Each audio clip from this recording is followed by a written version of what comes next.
دیکھیں نا، اگر ایک استاد کا شاگرد ہے، استاد بھی کافی بڑا ہو، اس کا شاگرد بھی جو ہے اپنا نام بنا لے، ایک مناظرہ جیت جائے یا کچھ ٹی وی چینلز میں جا کے اپنا نام بنا لے، تو اس کا ہرگز یہ مطلب نہیں ہے کہ اب وہ صحابہ کرام کے متعلق بہت باتیں کرنا سٹارٹ کر دے. یہ تو مطلب نہیں ہے نا.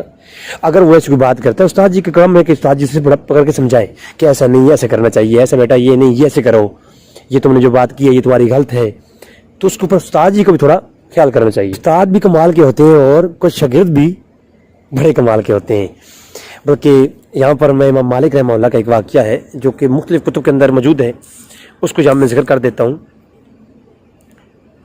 کہ ایک دفعہ ایسا ہوا کہ ایک بہت بڑے امام ہیں. اگر آپ ان کو حدیث کی دنیا میں آپ نام جانیں تو آپ کو معلوم ہوگا کہ یا ابن یا لیسی کتنے بڑے امام اور محدث ہیں، یعنی جن کی تذکریں جناب سیر اعلان و بلاغ کے اندر امام ذہبی رحمہ اللہ نے بھی کی ہیں. تو یعنی یا لیسی رحمہ اللہ جو ہیں، یا ابن یا لیسی امام مالک کے بہت بڑے شاگرد تھے اور جلیل القدر شاگرد تھے. اور یہ اندلس سے چلے، کسی نے ان کو بتایا کہ امام مالک کی برگاہ میں جاؤ اور تم علم حاصل کرو. تو اپنا بیسک کا جو ہے نا وہ علم یعنی سیکھا اور چل پڑے اندلس کے سے جو ہے نا امام مالک کے پاس. تو سفر کر کے اندلس سے جب امام مالک کے پاس پہنچے تو امام مالک رحمہ اللہ کی مجلس میں بیٹھے ہوئے تھے، تو اچانک ایک جناب ہاتھی سامنے سے گزر پڑا. اب سب لوگ جو امام مالک کی برگاہ میں یا ابن یا لیسی بھی بیٹھے تھے اور امام مالک بھی بیٹھے تھے اور تمام شاگرد بیٹھے تھے. تو اچانک سے جب ہاتھی کو دیکھا تو لوگ بھاگ کر کے ہاتھی دیکھنے چلے گئے. وہ جو یا ابن یا لیسی ہے نا، وہ وہیں بیٹھے رہے اور اپنے جو ہے نا استاد کی طرف دیکھتے رہے، امام مالک رحمہ اللہ کی طرف دیکھتے رہے. اور امام مالک نے کہا کہ اے یا لیسی، تم کیوں نہیں گئے وہ ہاتھی کو دیکھنے کے لیے؟ اب سبحان اللہ، آپ کمال دیکھیں. اب یہ نہیں کہ جناب اچھا، یہاں پر امام مالک نے سوال کیا کہ اے یا لیسی،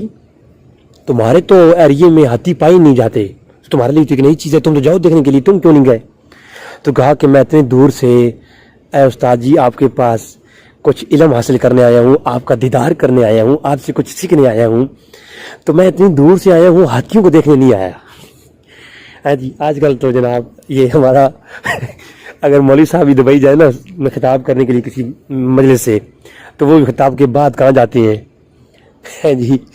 تھوڑا گھومنے پھرنے کے لیے سی پوائنٹ دیکھنے کے لیے جاتے ہیں. اگر جناب ایک مولوی صاحب کو کہا جائے نا کہ افریقہ کے اندر، یعنی اب میرے ایک حال ہی میں ایک مولانا صاحب ہیں، میں نام نہیں لیتا، وہ گئے اور ان کا خطاب تھا ساؤتھ افریقہ میں ایک جگہ پہ. تو ساؤتھ افریقہ کا ایک جگہ ہے لمپوپو، تو وہاں پر کوئی پروگرام تھا یا کوئی سسٹم ہے ان کا جو بھی، تو وہاں جا کے وہ تصویریں بنا کے اپلوڈ کر رہے ہیں. اب کوئی یہ بات تو نہیں ہے بھائی کہ مولانا صاحب گئے خطاب کے لیے ہیں تو وہاں پر دین بیان کیا اور واپس وہاں سے پلٹے تو گاؤں پہ آ گئے نئی چیزیں دیکھنے کے لیے، کہ اسی پوائنٹ پہ نئی چیزیں ہیں تو وہ نئی چیزیں دیکھنے کے لیے آئے ہیں. تو جناب یہ ایک آج کے دور کے یہ سازہ ہیں اور ان کے شاگرد ہیں، اور ایک اس دور کے بھی دیکھیں آپ مزاج دیکھیں، ایک نئی چیز آتی، جیسے کہ ہمارے یہاں آج کل جہاز اتر جائے، کوئی نئے قسم کا جہاز اتر جائے، کوئی نئی چیز آ جائے تو لوگ بھاگ پڑتے ہیں یار ایک نئی چیز آ گئی ہے جی. ایک کسی پنڈ میں جو ہے آپ جائیں نا، تو پنڈ میں کوئی ہیلی کاپٹر اتر آئے تو لوگ بھاگ پڑیں گے، وہی اور ہیلی کاپٹر آگے قریب جا کے دیکھتے ہیں. تو اس دور کے اندر ہاتھی، اور اندرس کے اندر تو ویسے بھی ہاتھی نہیں پائے جاتے، بہت کم. تو ادھر سے جو ہے وہ ہاتھی ایک نئی چیز تھی، جو جہاں وہاں کے رہنے والے لوگ تھے وہ تو بھاگ پڑے. حضرت یا ابن یا لیسی رحمہ اللہ آپ نہیں اٹھے. آپ نے کہا جی میں تو حضرت آپ کا دیدار کرنے آیا ہوں، آپ سے فیض لینے آیا ہوں، تو میرا جو مقصد ہے وہ اصول علم ہے، نہ کہ یہ معاملات دیکھنے ہیں، ہاتھی کو دیکھنا ہے. اور یہ الاعلام کے اندر چلو ایک ہوتا ہے، اور یہ واقعہ علامہ زرکلی نے الاعلام کے اندر جلد نمبر 876 پر، سیر اعلان و بلاغ کے اندر جلد نمبر 10/519 نمبر صفحہ پر، اور اس کے علاوہ ابن خلقان نے اس کو الیان کے اندر اور دیگر یہ کتب کے اندر بھی موجود ہے. قاضی ایاز نے اس کو مدارک کے اندر بھی بیان کیا ہے، اور دیگر کتب کے اندر یہ واقعہ بڑی ترتیب کے ساتھ ملتا ہے. لیکن ان سیر اعلان و بلاغ سے اس کو آپ بیسیکلی دیکھ سکتے ہیں. یہ یا لیسی کی چیپٹر کے اندر بھی آپ کو مل جائے گا. تو یعنی کہنے کا مقصد یہ ہے کہ یا ابن یا لیسی جیسے شاگرد ہوں تو میرے خیال میں بات سمجھ آتی ہے کہ ہم پھر استاد بھی سمجھانے والا ہو اور شاگرد سمجھنے والا ہو، تو پھر ایسی شاگرد ہوتے ہیں کہ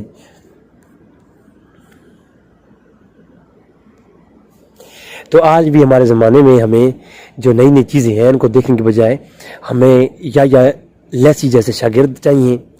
اور امام مالک جیسے استاد کرام چاہیے، تبھی جب جا کر کے آپ مطلب ایک دین کی دنیا میں آپ کوئی چیز سکھا پائیں گے، سیکھ پائیں گے، اور ایک ہم بچوں کے اندر جو تربیت کریں گے اس تربیت کا معیار بھی اعلیٰ ہوگا۔ ادب پڑھیں گے، ادب سیکھیں گے، سب سے پہلے ادب ہے، ادب پڑھ لیں گے، اس کے بعد آپ قرآن اور حدیث پڑھیں گے تو آپ کو بہت ساری چیزیں سمجھ آئیں گی۔ اگر ادب کا مقام آپ نے نہیں پڑھا، اخلاقیات کو نہیں پڑھا، اس کے بعد آپ قرآن کو پڑھتے رہیں، حدیث کو پڑھتے رہیں، نہ قرآن کسی نفع دے سکتا ہے، نہ کوئی حدیث آپ کو نفع دے سکتی ہے۔ یہ بڑی واضح بات ہے، بالکل یہ میں سمجھتا ہوں اس دور کے سب سے بڑا المیہ ہے کہ ادب نہیں، قرآن پہ خود سے کلام کرتے جا رہے ہیں، قرآن کا ادب نہیں، نہ کوئی وہ چیز نہیں رہی جو ایک ہو تم حیا اور شریعت کے تقاضوں کی بات کرتے ہو، ہم نے ننگے جسموں کو ملبوس حیا دیکھا ہے، ہم نے دیکھے ہیں احرام میں لپٹے کئی ابلیس، ہم نے کئی بار میں خانے میں خدا دیکھا ہے۔